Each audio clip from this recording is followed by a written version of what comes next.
اللہ کے نام سے شروع جو بہت مہربان اور نہایت رحم کرنے والا ہے۔ سلطان نور الدین سنگی علیہ الرحمہ کی دینی خدمات آج سے تقریباً 822 سال پہلے کی بات ہے۔ سلطان نور الدین سنگی علیہ الرحمہ معمول کے مطابق رات کے نوافل و وظائف سے فارغ ہوئے اور سو گئے۔ آنکھ کیا بند ہوئی، مقدر جاگ اٹھا۔ جانے کائنات سرکار مدینہ حضور نبی کریم صلی اللہ علیہ وآلہ وسلم خواب میں تشریف لائے اور نیلی آنکھوں والے 2 آدمی دکھا کر فرمایا، مجھے ان سے بچاؤ۔ آپ گھبرا کر اٹھے، وضو کیا، نوافل ادا کیے، پھر سو گئے۔ 3 بار ایسا ہی ہوا۔ آپ رحمت اللہ علیہ نے رات میں ہی اپنے وزیر کو بلایا، مشورہ کیا اور اگلی صبح ہی بہت سارا مال لے کر مدینہ منورہ کی جانب چل پڑے۔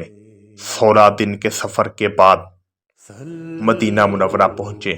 شہر سے باہر ہی غسل کیا، پھر شہر میں داخل ہوئے، ریاض الجنہ میں نفل ادا کیے اور روضہ رسول صلی اللہ علیہ وآلہ وسلم پر حاضری دینے کے بعد مسجد میں ہی بیٹھ گئے۔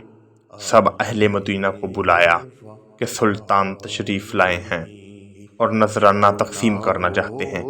چنانچہ مدینہ تشریف کے ہر فرد کو نذرانہ دیا گیا، لیکن مطلوبہ افراد نظر نہ آئے۔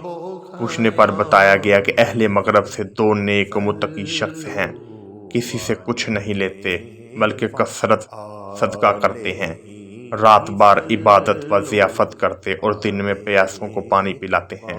انہیں حاضر کیا گیا تو سلطان نے فوری پہچان لیا، یہ وہی بدبخت تھے جو رسول اللہ صلی اللہ علیہ وآلہ وسلم نے خواب میں دکھائے تھے۔ ان سے مدینہ منورہ میں آنے کا سبب پوچھا گیا تو بولے، ہم تو بس رسول اللہ صلی اللہ علیہ وآلہ وسلم کے پڑوس میں رہنے آئے ہیں۔ بار بار پوچھا گیا لیکن انہوں نے حقیقت نہیں بتائی۔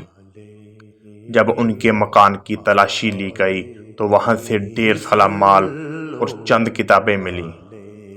سلطان پریشانی کے عالم میں ٹہلنے لگا، پھر اچانک زمین پر بچھی چٹائی کو ہٹا کر دیکھا۔ سب کی آنکھیں کھلی کی کھلی رہ گئیں کہ چٹائی کے نیچے ایک سرنگ تھی جو روضہ رسول صلی اللہ علیہ وآلہ وسلم کی طرف جا رہی تھی۔ وہ دونوں بدبخت رات کو سرنگ کھودتے اور مٹی مشکیزوں میں ڈال کر قبرستان میں ڈال دیتے۔ جب وہ قبر مبارک کے قریب پہنچے تو آسمان کانپ اٹھا اور زمین میں سخت زلزلہ آیا۔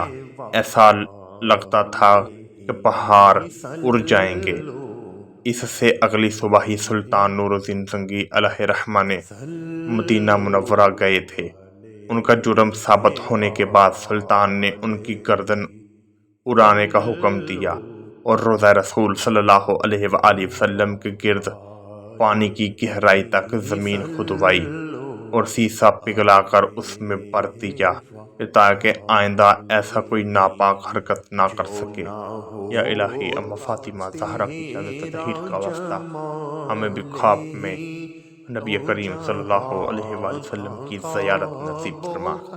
آمین ثم آمین۔ صلو علیہ وآلہ صلو علیہ